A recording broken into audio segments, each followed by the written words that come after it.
All right, let's get right into it. This is one of the biggest debates in the fitness world. Do you actually need to train to failure to see results? You know the saying, you've seen it on t-shirts, go hard or go home, no pain, no gain. It's this idea that you have to push until you physically cannot do another rep. That's the only way to grow, right? Well, is that really the secret sauce? Is that one last ugly grinding rep what makes all the difference? Or, and this is the big question, could that whole philosophy actually be slowing down your progress? Let's see what the data has to tell us.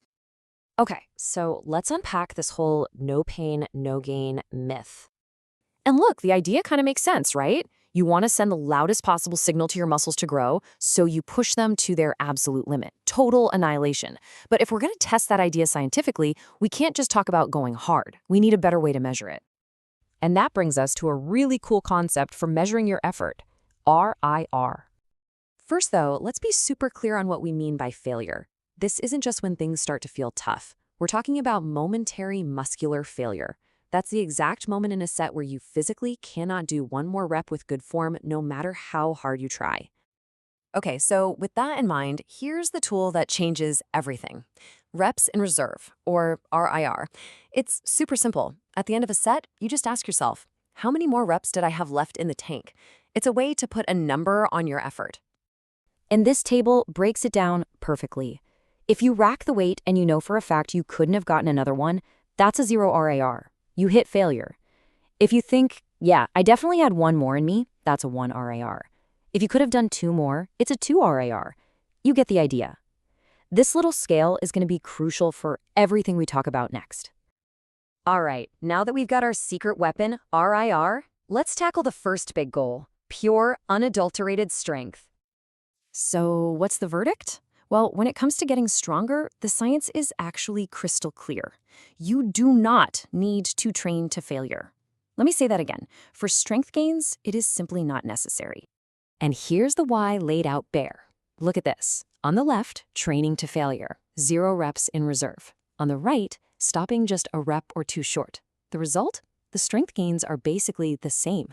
But, and this is the kicker, look at the fatigue. Going to failure hammers your nervous system, meaning you need way more time to recover. So you get the same reward for a much higher cost. It's just not efficient. Okay, so for strength, the case is closed. Stopping short is the smarter play. But what about for building muscle, for getting bigger? Now this is where things get a little spicier. So one thing is absolutely non-negotiable for muscle growth. You have to train close to failure. Why?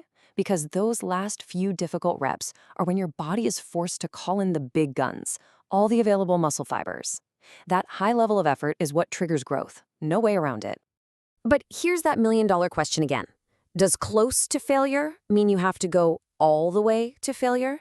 Is there some special magical benefit that's unlocked only in that final grinding rep? Let's find out. So to get a real answer, we look at something like this. It's called a forest plot, and I know it looks a little complicated, but the idea is super simple. Each of these lines is a different scientific study. If the little square is to the right of the center line, it means that study found training to failure was a little better. If it's to the left, stopping short was better. But forget all the individual lines. The only thing you need to look at is that diamond at the very bottom. That's the average of everything. And where is it? It is sitting almost dead center on that middle line. What does that mean? It means when you average it all out, there's basically no difference.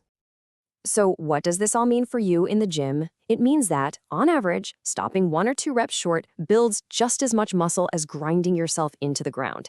That tiny little extra bit of muscle building signal you get from failure comes with a huge dose of fatigue, and that fatigue can hurt your next workout. Now, maybe for a super advanced athlete, there's a tiny benefit there, but for the vast majority of us, it's just not a good trade. Okay, so the big takeaway here is that we can train smarter, not just harder.